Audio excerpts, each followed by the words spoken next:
everybody, happy holidays and welcome into Flock Talk, the official podcast of the Beloit Sky Carp. Larry Larson, Josh Flickinger in with you in our holiday decor. Some of us a little more bright than others in more ways than one. But good to have everybody back again.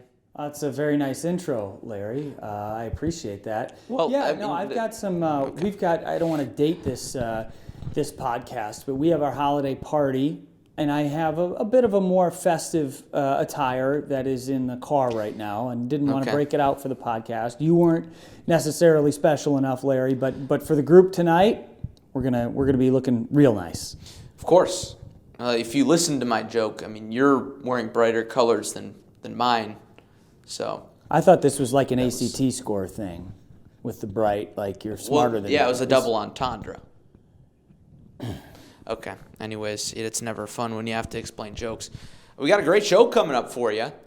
We got Chandler Jozwiak, Beloit Sky Carp reliever from 2022, coming on the show, talking all kinds of fun stuff. Arizona Fall League, his adventure of a season, 3 different stops in the Marlins organization, and then the Arizona Fall League. So have that to look forward to, or maybe just scrub through our nonsense and jump right into that interview. But Flick, holidays coming up. Got any special plans? You know, I have the luxury of, living 20 minutes from my parents and 0.6 miles from As we discovered Angie's in the parents. Thanksgiving chat. We did this already? We did. That goes back into the brightness.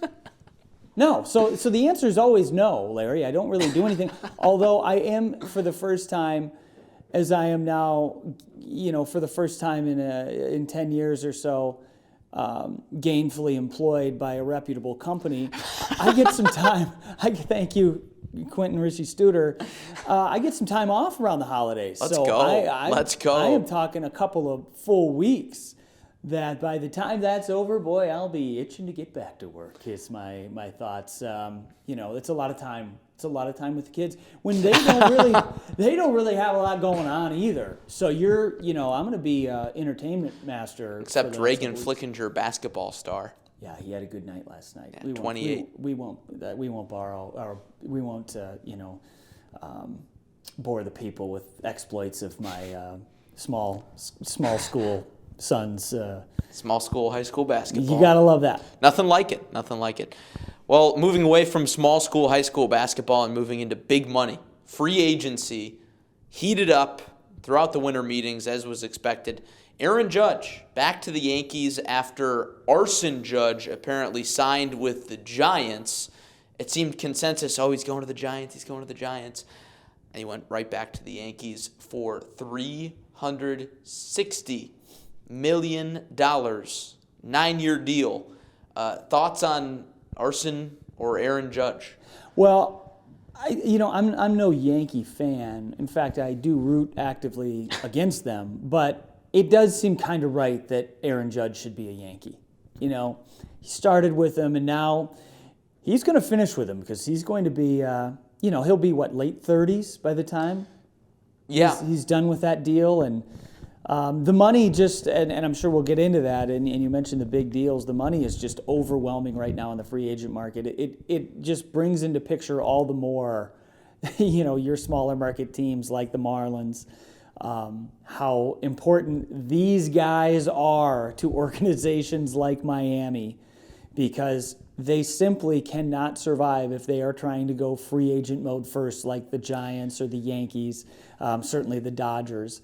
You can't do it, and this offseason is really putting that into focus more than any other. So the Giants, they swung and missed on Aaron Judge, and I agree. He just kind of looks right in pinstripes. He does. I think I almost expected him to leave, though, based on how he played it. He did an excellent job, not only kind of controlling the narrative, but just just a thin veil of, I don't know, maybe I'm going to go home, Yeah, those breadcrumbs were definitely out there, and, you never know how much more those breadcrumbs, allowed the Yankees to go up in their offer, and certainly he got paid in the end. He did. The man got paid, and so did Carlos Correa. So what I was going to say, Giants swung and missed on Judge, but they got their face of the franchise in Carlos Correa, $350 million. We interrupt our regular programming, to put our hand up. We messed up, folks. We did not anticipate in our discussion about Major League Baseball free agency that Carlos Correa's 13-year mega deal would fall through with the New York Giants and just hours later sign with the New York Mets overnight. So we go from our podcast that we actually recorded last week to now we're on Christmas break. Full disclosure, everybody's away from the office. We're in our street clothes. I'm not wearing pants at all. We didn't need to know that. Typical for in office as well from him. Oh, not much of a stretch. No comment. This is crazy. Has anything like this ever happened where a free agent to the magnitude of Carlos Correa has signed a deal to the magnitude of which he signed, and then it just all dissolves like that? I mean, I woke up and I was scrolling through Twitter, as one does, and I saw Carlos Correa in Mets photoshopped uniform jersey swaps. I'm like, what is going on here? It's a complete 180.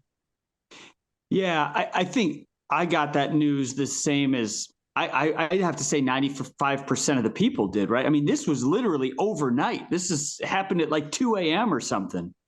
And so, yeah, I mean, I had a couple text messages when I woke up and just couldn't believe the news. And Mitchie kind of opened with this off air. We occasionally talk off air as well. And he's just like, if you're a Giants fan, I mean, how do you even recover from that? How do you move on and just say, okay, next man up? Because there is really no next man up in the market. And this was the guy clearly that they had targeted. Yeah, the thing for me is in the actual edition of this podcast, maybe Mitchie can edit that part in the middle of this part. We're putting a lot on his plate here. But I said, I mean, this is their franchise cornerstone that they had been looking for since Buster Posey retired, which was also kind of a sudden change in events. Well, now what's the answer? They've got a very old roster with no clear face all of a sudden. So it's just like one of those things that, to my recollection, has never really happened before. No, I can't remember anything either. And, really, Larry, does anybody, particularly you, I mean, does anybody feel bad for the Giants? I mean, they've got 3 titles in the last decade. I mean, they're good for a while. They're good for a long while, probably the remainder of my life, which as an older man is probably not very long, Larry. And so they're good. I mean, they are good for many years. They had their even year run, which just really angered Larry, and now they're in trouble for a while. Look, I don't want to point fingers or anything, but that run probably angered somebody else on the Zoom call a little bit more than me. So yeah, very little love lost here for me. And I think we can all kind of connect on this issue as well as fans of 3 different, as Twitter baseball people would say, poverty teams, who would never even make a move like this to begin with. I can't say I feel bad for them. They deprived me of what I thought would be my only chance at joy for my entire lifetime. Luckily, we got it done a year later, but my precious Royals were once thwarted by this team. So, can't say I feel bad. A true David Larry versus Goliath story there. Yeah, it really was. Larry, how do you feel about your team, the Cubs of Chicago, an iconic franchise, being lumped in, not incorrectly, by the way, with the likes of the Brewers and the Royals? It seems like ownership should have, and I know you got Dansby, but ownership should have a little looser purse strings there. It's got to be tough to deal with. Look, I wouldn't lump in the Cubs as a poverty franchise at this point, especially with the money that they've spent this offseason. I'm not going to say it's going to be successful. I think there's just a lot remains to be seen. But It's the more of Dansby a Swanson deal and this Drew Smiley deal and this Jameson Tyone deal and everything that's kind of transpired, it's kind of made me reconsider some things with the Cubs over this offseason. it's more of an upper middle class franchise. Yes. Yeah. Even though it should be an upper class franchise. Yeah, and I'm not going to get mean, although the Brewers certainly over the past 15 years or so have had more success in general than the Royals also have 2 World Series appearances and 1 title. I have nothing to say to Mitchie on that. He's got me there. It's very true. And hey, with Cubs, 3 straight NLCSs and 1 World Series title. So yeah, this is ruining my Christmas. Actually, I didn't anticipate this.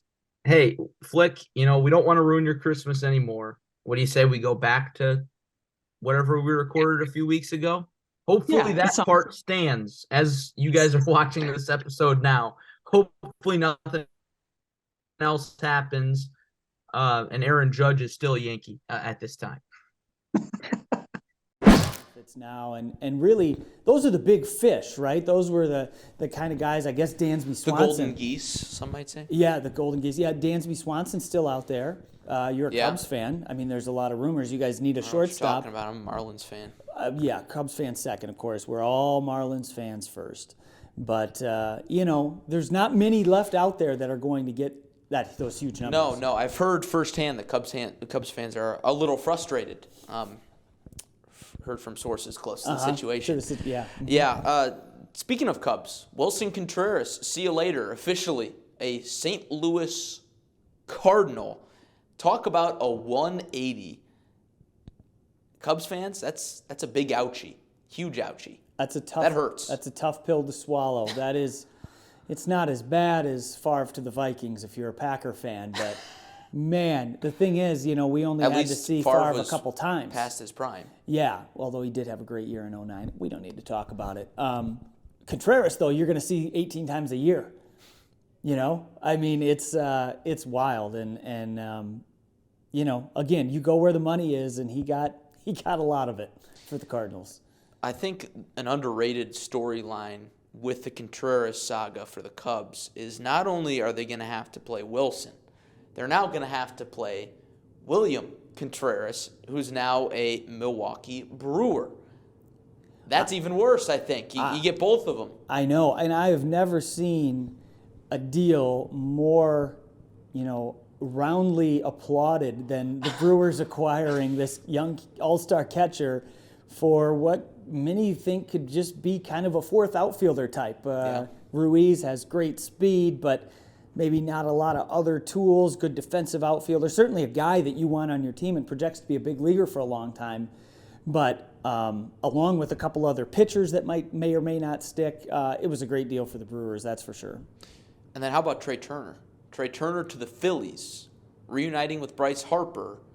So the rich get richer in the NL East. I think the Phillies are in a great spot, and I've really got a lot of respect for what Dave Dombrowski has done. He's come in and said, you know what, we're going to win now, and we're going to do what it takes to win now, and that's what they've been doing. Well, they are spending. The Mets are spending with Verlander. I mean, that was a big deal. DeGrom to Texas, so that's a nice replacement. That is, absolutely. And with the long-term health of DeGrom is a huge gamble by the Rangers, but when have the Rangers really ever made smart baseball decisions? They've got Corey Seager. People forget. Question. Yeah. We'll see how it works out for him. You never know. Hey, Rule 5 draft happened, minor league and major league. To my knowledge, no Beloit Sky Carp or former Beloit snappers got picked. We did have one, and you're putting me on the spot, and I don't remember his name. We had one. Cut. Yeah. Nope, cut. We'll move this to the outtakes. Yeah, we've got a swing and a miss. We've got a big outtake section. You're mostly right, Larry. But there was a gentleman taken that had 4 appearances for the Sky Carp and dominated in 4 starts. I did tweet that out research on our department on Beloit it. Sky Carp Twitter account back when it happened a couple of weeks ago. But for the most part, certainly no Sky Carp. You're not wrong in that no Sky Carp was selected. No but official we did Sky have Carp. a former snapper, Beloit snapper, who I believe pitched for the club in 2019 and was just would briefly pass through. Yes. Okay. So nobody from the Marlins organization. That's true. Yeah, it was the Gus A's. Varland. Yes, the Gus bus. Matt Mitchie was about to swoop in. Beat me to it. Yeah. Hey, research department, they work hard. 2018 snappers selected from the Dodgers to the Brewers. Yes. So if all goes right for him, he'll be back in Wisconsin. Absolutely, Wisconsin. I prefer. Yeah. Wisconsin. Yeah, it's going to be good to get a former snapper back in the state. Yes, indeed. Hey, well, speaking of former Sky Carp, Chandler Jozwiak had a great year with not only Beloit, but also Jupiter, and then Pensacola, and then he went to the Arizona Fall League. We talked about all that stuff and more. Here's our chat with Chandler Jozwiak. All right, we now welcome on to Flock Talk a very special guest. It's Chandler Jozwiak, fresh off the Arizona Fall League, 2022 member of the Beloit Sky Carp. Jaws, thanks for taking the time. Thanks for having me. It's a pleasure. So I guess we'll start there with the Arizona Fall League. You pitched a full season, starting in Jupiter, then moving up to Beloit, then moving up to Pensacola, and then going to the Arizona Fall League. You saw a little bit of everything this year, but with the Arizona Fall League, how'd that experience go? It was amazing. Like I said earlier, I love Arizona. I'd never been there. I was a little skeptical about it because when you think of Arizona, you just think about the desert. Yeah. So I didn't know how it was going to be, but it ended up being awesome. Where the Marlins put us up, we were right by Arizona State. We got to go being part of the Cubs facility. It's a beautiful facility. And the baseball is amazing. You're playing against the best minor league hitters in the whole MLB. So it was fun. It was definitely a challenge, but definitely a good experience. Learned a lot and an amazing time. Josh, Larry touched on it a little bit, but you talk about a crazy year, including the Fall League. You hit 4 different levels, and just to climb your way through the Marlins system. I'm curious, as you moved up, what did you see the difference in hitters as you move from low A to high A and then finishing your season in Double A? What did you see from maybe an approach standpoint or anything that you noticed? I think the 2 biggest things I saw, and I've definitely talked about it with many people, the 2 biggest things was as you go up, there's not as many chases from hitters, from low A to high to Double A. Once I got to Double A, it was these guys aren't going to chase at much or if at all. And, I think every hitter does chase, though. If you get ahead 1-2, 0-2, and if you're throwing a lot of strikes, they'll eventually chase. But, once I got to Double A, especially my first outing, which was a rough one, I realized, I have to get ahead or none of my pitches are going to work, no matter where I throw them. They're not going to chase unless it's right there. And then the second thing was, I think just as you go up, guys, I think every hitter has an approach, but I think where it goes wrong is when they get to the plate, they kind of abandon it. But as you go up, especially in high A and Double A, these guys stick to their approach. And once you figure out that approach, they can make the adjustment. But, it's always in the pitcher's hands, I think. And you just kind of have to figure out that approach they have. And, once you do that, you'll be okay. You mentioned your first appearance in Double A was a tough one. I know you went up and then came back down to Beloit, and then you went back up to Pensacola. That's got to be a tough adjustment, jumping back and forth in the middle of the year. But take me through what you learned from that first trip, and then maybe the emotions of going back and forth and then eventually making your way back and having some success. I think the biggest thing I learned from the first trip to Double A, and it wasn't even baseball, it was the flight there. I have to learn how to fall asleep on planes. because I struggle falling asleep on planes or bus rides. And I think we ended up, it was me and Tyler Mitchell when we got moved up the first time. We were in, I forgot, we were at maybe I think it was Cedar Rapids, yeah. Yeah, we were there, and we ended up leaving the hotel at like 3 in the morning and had to drive all the way to an airport that I don't even know which airport we drove to. But our flight ended up leaving at 6, and we had a layover. That got delayed. We ended up not getting to where we were going, Montgomery, until like 4 o'clock and led right into stretch. And so, like, I didn't sleep the whole time because I can't sleep on planes, and I was just so excited. Got into the game, realized I was exhausted. But baseball-wise, that first outing, it was just, I think I tried to be a little too much than I was, got away from myself, tried to do a little too much. And after that outing, coming back down, talking to Coach Erickson and talking to the AA pitching coach was just, I got moved up for a reason for what I was doing in Beloit and being who I was. And the next time I got my chance in AA, that's kind of what I told myself, just to go out there and be myself and, learn as I go and, try not to be anything else. We had Sean Reynolds on, your bullpen mate, and he, kind of took us through the wild ride of that, Southern League playoffs, and of course ending up in the championship. You were with Beloit, obviously most of the year, got moved up, had some success in AA. What about for you? How was that run for you, Jaws? Dude, that was amazing. It was the most fun I had the whole season. Not because I didn't have any other fun, but just because, you go through the minor leagues and it gets to the point where, a lot of it is development. You're trying to move up, you're trying to get to the big leagues. And so you're just trying to get better. And as much as, you want to win and you want to compete, it's also just about, you need to work on some stuff too. But, once you got into that playoff run, it was, we felt it right when we walked in the locker room, the first playoff game, first playoff day, the environment was just totally different. The energy, it was like, okay, we're here to win now. We're here to compete. We're going to do whatever it takes as a team to win. And I think that was the coolest part about it. And then, going out there and playing, the crowds were into it. Everybody was into it. You had the energy, you had the emotion. It was, it felt like you're playing college ball or high school ball again. It was awesome. I want to jump back to your college career at Texas A&M in the SEC. Best baseball conference in the country for college. I mean, just an incredible experience there, I'm sure. How much did playing in the SEC prepare you for pro ball? Oh, it prepared me, I think, the best you can be prepared to go against a pro ball.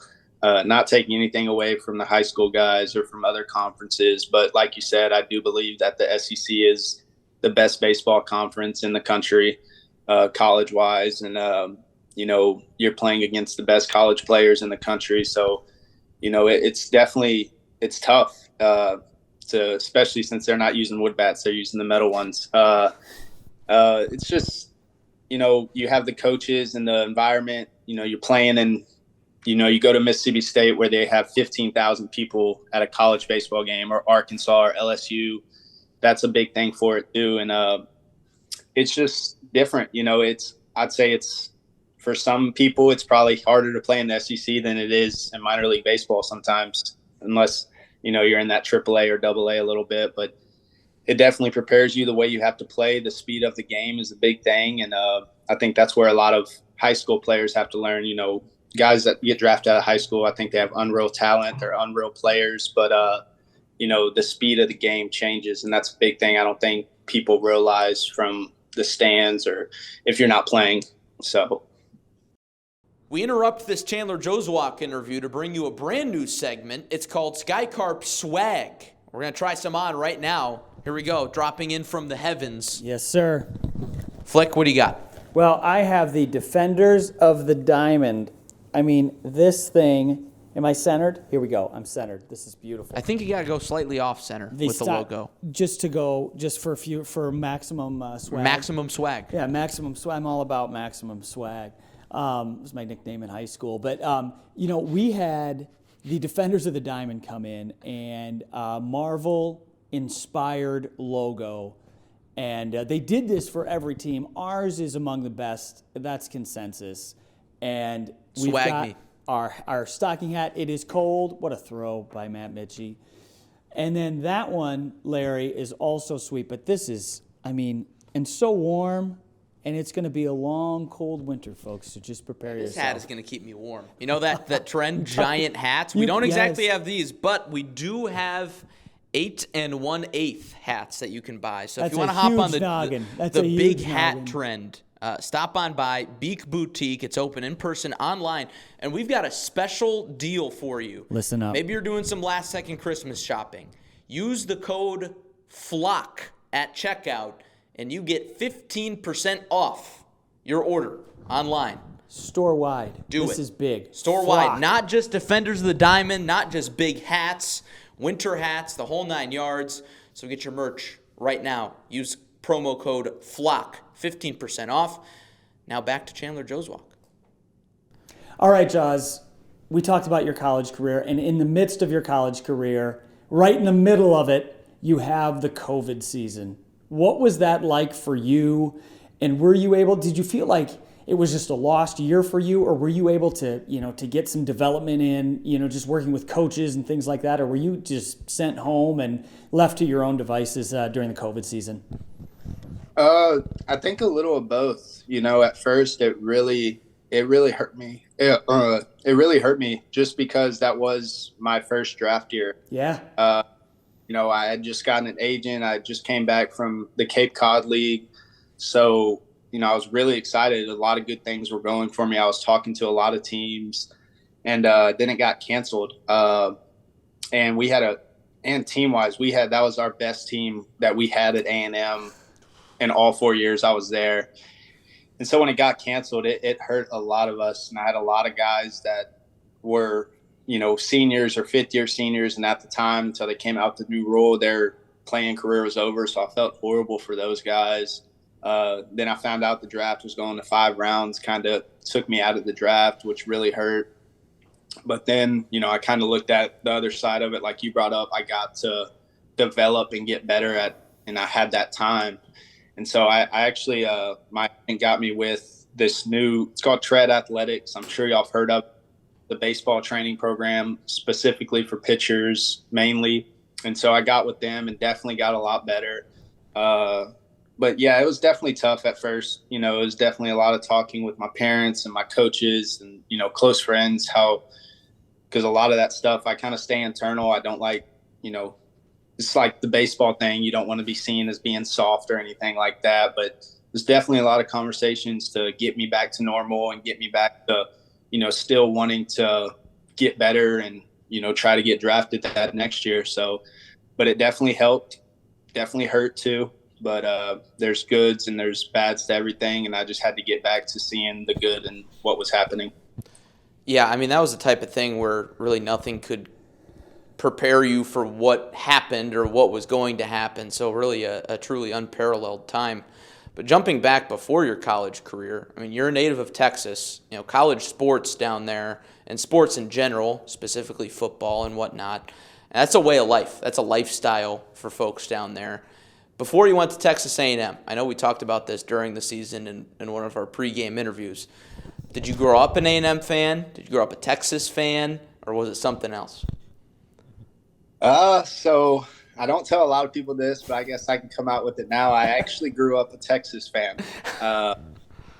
Yeah, I don't really know why, but my whole majority of them were Texas fans. So I grew up liking the Texas Longhorns. And I think majority of it was, as a little kid, looking at the football side of it, because you watch the football, it's just the bigger crowds, the bigger, I guess, the sport in Texas a little bit. And, I liked Colt McCoy. I thought he was a stud.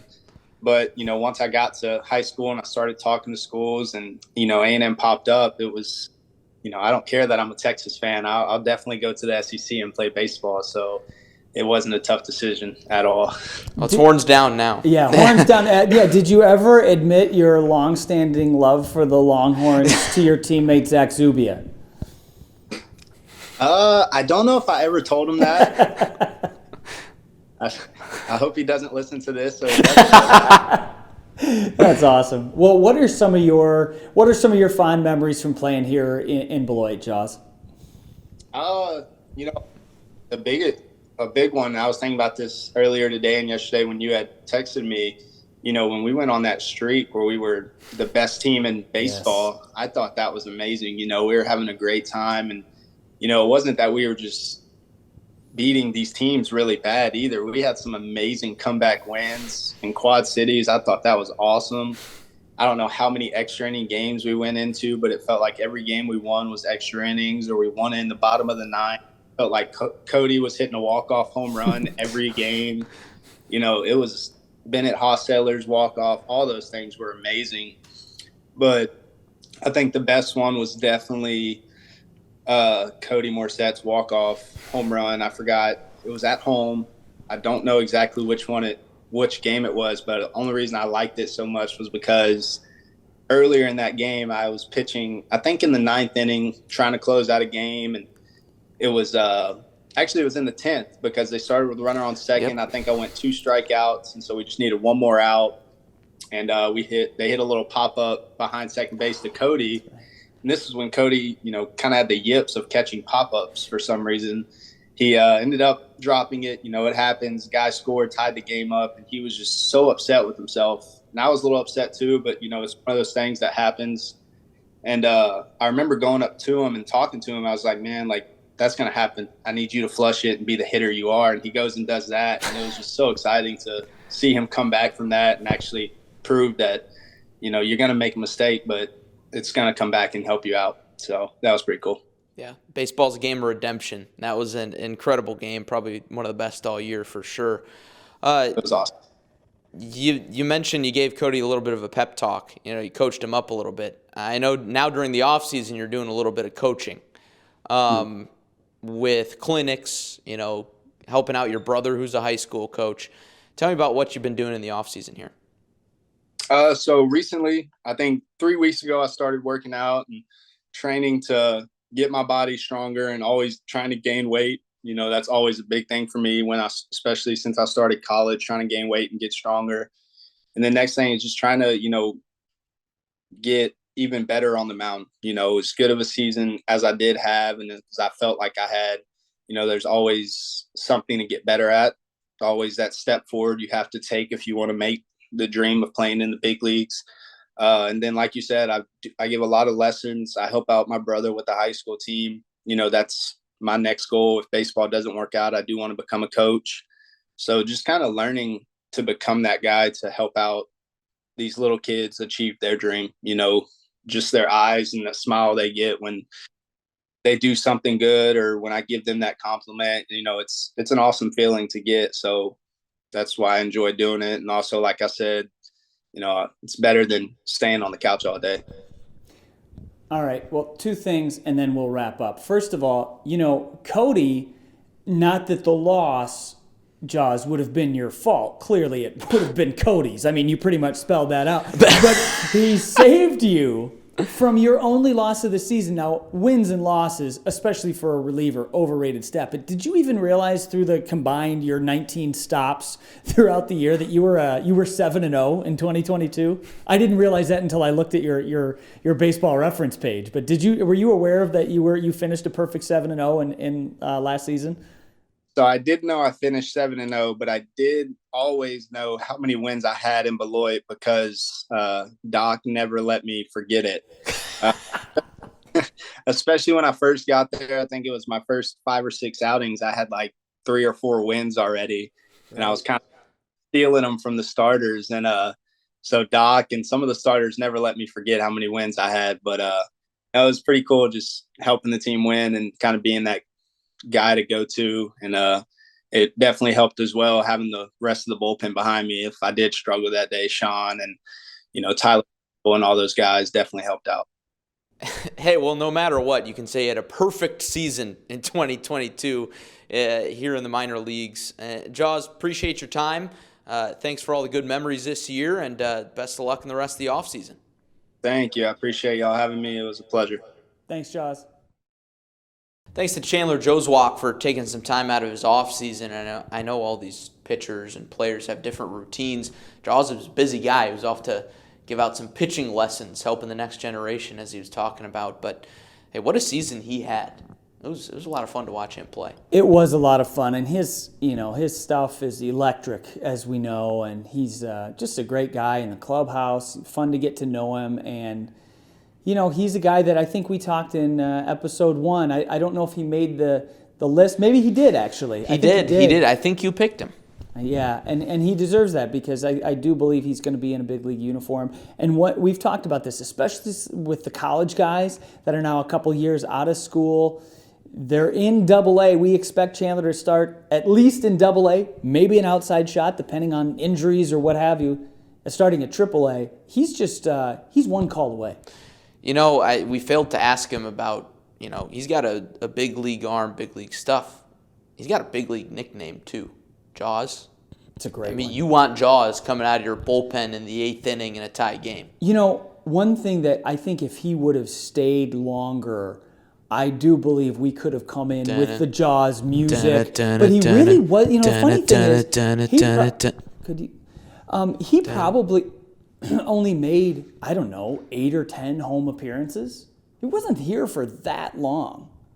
Yeah. So had he stayed that extra month, I believe that Matt Mitchie would have come up with some electric stuff from the press box. Very true. Hey, speaking of electric stuff, Flick's wearing Christmas lights. This is our Christmas edition episode. I came with some mild Christmas cheer. Do you like my sweater? Yeah, it is. Blues Brothers is absolutely one of my favorite movies and has been since I was a youth. It's a great one. It is. It's a great one. For top of the order today, we're going Christmas themed. We're not doing Christmas movies, although that was discussed. We're going to go Christmas songs. So top 3 Christmas songs. Who's going first? What are we doing here? I'm what gonna are we come flipping? out. I'm gonna come. Oh yeah, what do we got to flip? We gotta flip a coin. We gotta flip something. This Matt is Mitchie's on the hunt. We're gonna flip a lens cap. Lens cap. Okay, let's not crack it. Maybe you better catch it. Okay. All right. All right. Are we catching it? Call it, Larry. All right. Tails never fails. Going tails. Oh God. And it's heads. I picked the wrong side. Tough break. Really. The good news is that didn't crack or break at all, so we're not breaking into the budget, Jonathan. We're going to be heads. It is. We're good. Sticking straight on there. I'm going to go with just I like my Christmas music tinged with a little bit of horn. Okay, so anytime you get Santa Claus is Coming to Town, of course it has to be the Bruce Springsteen version with an epic sax solo in the middle by Clarence Clemens, R.I.P. It's the song that gets you in the Christmas spirit, leaves a smile on your face every single time. Of course, knowing that you're a Springsteen guy, yeah, you would go there. Yeah, I like that. I like that pick. It's a good one. No-brainer. For me, I'm going Carol of the Bells, Mannheim Steamroller version.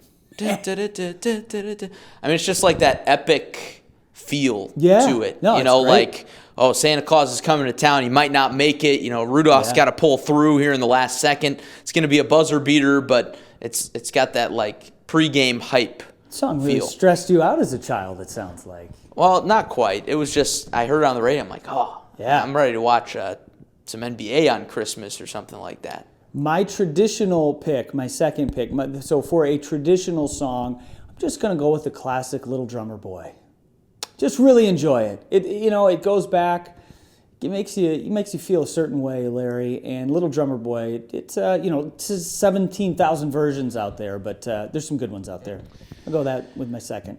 There's a lot of different ways I could go here. You could go more modern, like my first pick. You could also go traditional. I'm trying to think of. I didn't come prepared.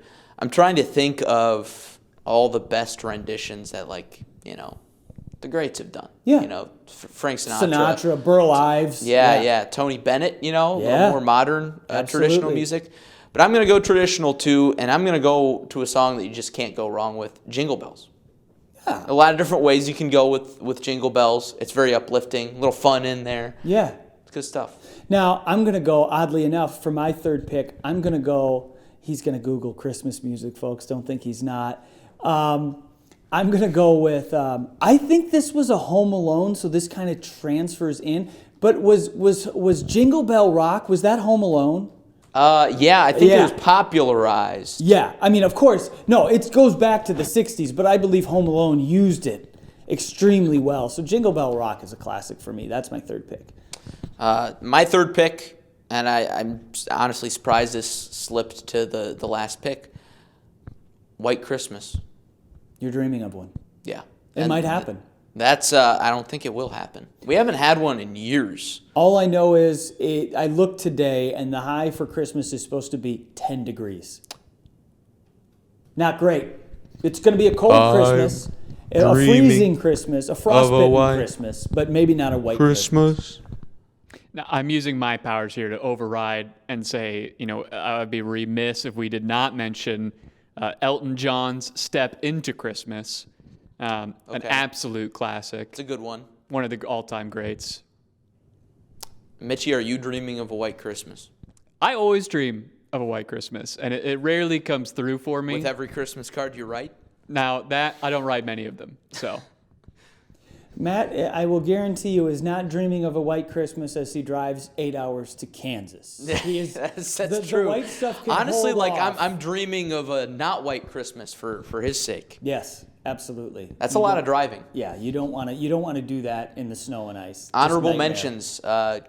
Grandma got ran over by a reindeer. I want a hippopotamus. That was always a little dark for me. A little dark? Okay. What's the Mariah Carey one? Oh, All I Want for Christmas Is You. Now that's we swung and missed. We swung and missed there. It's the best modern Christmas song, Yes. I believe. We used it in one of the promos for our fantastic events staff, and please, by all means, it's a little late for holiday parties, but book your meetings here. New Year's party, right? Yeah, is that a thing? I don't know. I suppose. You don't party on New Year's? If partying means watching college football and going to bed at 10:30, I'm old, Larry. This is what happens. I think there are many opportunities available for you to book your space here at ABC Supply Stadium. Hey, we are currently in our suite. So last week we were in the club. We're in the suite now. Great space. And this is a space, one of my personal favorite spaces in the ballpark. Great vantage point to watch a ball game, but also, this is a great space to book in April and May. Maybe get that company vibe going before summer. Maybe it's a little chilly. You're not sure about the weather. Well, we've got turf. We're going to play almost no matter what. Yes. But you can stay dry. You can stay warm here in the suite. Absolutely. We only had 2 rainouts the entire year and 1 COVID out. Thanks, T-Rats. Yeah, that was... Woof. Hey, we're not going to go there. We're going to keep our Christmas cheer. That's right. That about does it for this episode, a Christmas special of sorts of Flock Talk. Thanks for joining us. Once again, we do want to remind you, last-second Christmas presents, you use the promo code FLOCK at checkout, 15% off, and you can get a big hat here like Poopsie's got. If you're listening on Spotify, hop over to YouTube and you can see Poopsie's big hat. All kinds of good stuff, all kinds of Christmas cheer. Loud and clear for all to hear on the Beak Boutique website. But until next time, we'll see you next year. Thanks for watching, everybody.